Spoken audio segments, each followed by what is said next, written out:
I'm Serena. I'm a Black and Japanese queer femme farmer, and I use they and she pronouns. I identify myself that way intentionally, just knowing that it's important to know who you're investing in and who you're sharing resources with. I guess growing up, I felt like often put into boxes that didn't encapsulate all of who I am. And that's essentially erasing who I am and my lived experience. I'm still shaping my identity and like coming to terms with what it is and like the wholeness of it. And a lot of that has totally come from farming and like being able to work with the land and be in community with other Black and brown farmers. I've been interested in community resiliency for a long part of my life. So for the last 2 seasons, I've been in the farming world, mostly through Sanger Farms, which is a nonprofit like focusing on food justice and training beginning farmers. And that completely changed the course of my life, I feel like. And I just really found a lot of community in that space and like working with the land and working with other farmers. It was 8 months of full-time farming, just a lot of things that I learned, obviously about like systems of farming, but then like the bigger picture of what's happening in farming and what's happening with land use, what's happening like in our country. I guess one of the biggest things that like was a takeaway for me at Sanger was farming with other Black and brown folks. And we don't get to share that space with each other very often, and to share that space with each other while also working with the land is like one of the most beautiful experiences. And there are so many blocks to that, I feel like. Access to land is huge. It's challenging. Oregon is so white. 99% of agricultural land is owned by white folks in Oregon, completely on purpose. It's completely tied to racism, and that says so much to people like me. And it like says so much about, again, the community resiliency piece of like, how do we sustain ourselves and how do we like grow our own food when we don't even have access to like the dirt and the soil that nourishment comes from. And I think even more for me and for Black and brown communities, that's a connection that has been stolen. And it is a huge part of the healing process that like I know that I deserve and I know that other Black and brown folks deserve.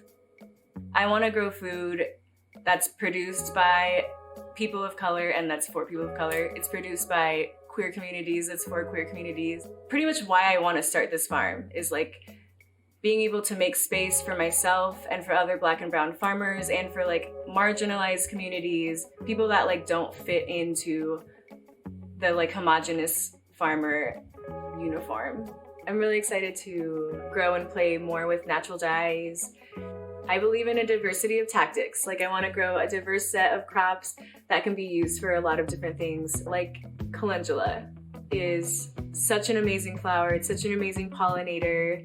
So good for the bees and the insects. And then it's like this beautiful, cheery, happy yellow flower. And it has like a multitude of uses in terms of like medicinal uses. It's an amazing hand salve, like skin salve. And then it can also be used as a natural dye. And I feel like that's the kind of things that I love about plants, and more of the stuff that I want to grow is things that can be used for multiple purposes. Oh, and I love a hot pepper. I'm super excited to just grow a lot of spicy peppers. I got accepted into an incubator farm. An incubator farm is pretty much a really good next step for beginner farmers. They lease out land for super cheap, and they set you up with some of the like big tools that you'll need to start. And what I really love too is that it's in community with other beginner farmers. I think there's like 11 other farms. I also just want to acknowledge that the third of an acre that I'm being allowed to farm on is stolen Indigenous land, and I recognize the weight that that holds, and I take that very seriously. It's a huge learning curve. This first season is going to be really hard. I'd like to start out with like maybe a 25-person CSA. My like dream and goal is to deliver CSA boxes to people's front door that's full of like beautiful, nourishing veggies, and also like tinctures and medicines and herbs, and also like flowers, and something that's like uplifting and also usable, like food that is appropriate. I guess this is where the like capitalism and agriculture thing meet. Our labor it's not being paid for right now. Like the labor that goes into agriculture is completely exploitative. I don't know how we put a price on a lot of things, but I really don't know how to put a price on food. It just doesn't feel natural. I guess I've just felt like super inspired by a lot of the mutual aid things that have been going on, especially more recently since the summer, and really, really motivated by the community coming together and like seeing some of the leaders in Black Lives Matter movements and how they've been feeding the community and feeding houseless folks. I want to be a part of that. There's a few bigger expenses in first season, just buying all of the things that I don't have, and then as well as drip stuff, sprinklers, irrigation system, landscape fabric, soil, trays, tools, floating row cover, and seeds. Seeds are also a large cost because I want to be intentional about who I'm buying seeds from. There's some really amazing local farmers that are into seed production. And like I said, that comes with a cost that I think is important to invest in. If you're able to give, it's helping me with all of those startup costs. It's funding the mission, it's funding everything that I just said that I believe in, and it's gonna allow me to stay aligned with my values and what I'm trying to do at the farm. And the more that we raise, the more that I'll have cushion for this next season to like make it through and focus on communities that need it.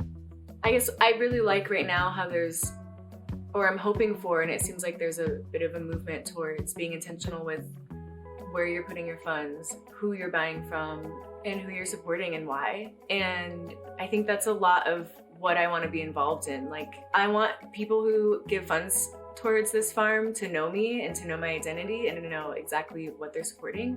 So that's like a huge part of the ask, is like pretty much believing in me and believing in what I want to do, and like hopefully seeing some of the passion and supporting that. Also, if you have a family that you know needs food, tell me. I want to know them. Also, share this video, share my social media, get the word out there. Talk to your friends and family about another spring farm, but also talk to your friends and family about what's happening with the land and what's happening in our community with agriculture. And yeah, let's like just continue to make intentional choices around food, and also all of our spending and buying and who we're putting time and love and energy into. Yeah, I want to like just keep building this community. Like a lot of why I'm like starting this right now is just like riding the momentum of like supporting each other. Like, let's continue doing this mutual aid thing. Let's continue building the world that we want it to be. Like, build the world that we're imagining that's like beautiful and is in harmony with each other, in harmony with the land. I can't help but have hope for that, and I want to get there, and that's totally what this is. Making land and food accessible to everyone, and specifically accessible to who it's not accessible to right now.